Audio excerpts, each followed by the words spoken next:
Hello everyone, welcome back to my mini blog. 2 বছর ধরে আমি আর আমার বান্ধবী শিল্পা আমরা প্ল্যান করেছিলাম এই জায়গাটা যাব বলে, পুজো দেব বলে, কিন্তু সেটা 2 বছরের মধ্যে একদিনও হয়ে ওঠেনি। কিন্তু মা যে আমাকে এইভাবে নিজের কাছে টেনে নিয়ে যাবে আমি তো ভাবতেই পারছি না।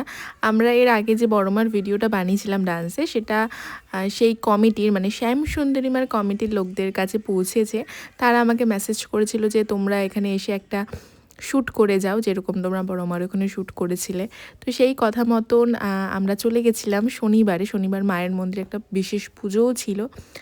আর নাচের সূত্রে যে আমি মায়ের কাছে আসতে পারবো, এতটা কাছ থেকে আমি ভিডিও করতে পারবো, মাকে দেখতে পারবো, ছুঁতে পারবো, মানে আমি তো সত্যিই ভাবতে পারি না। আর এখানে পরিবেশটা এতটাই ভালো, এখানে প্রতিদিন ভোগ মানুষকে খাওয়ায়।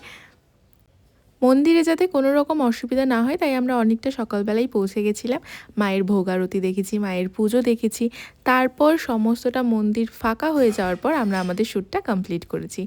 আবারও বলছি, সত্যি এতটা কাছ থেকে মাকে আমি দেখতে পাবো, এটা আমার খুবই সৌভাগ্য। শ্যুট শেষে আমরা এখানে ভোগও গ্রহণ করেছি, আমাদের জন্য আলাদা করে রেখে দিয়েছিল। তারপর আমরা বাড়ি চলে আসছি। আর সত্যি আজকের দিনটা অনেক ভালো কেটেছে। আর আমাদের ফেসবুকের ভিডিওটা অবশ্যই তোমরা দেখে নিও।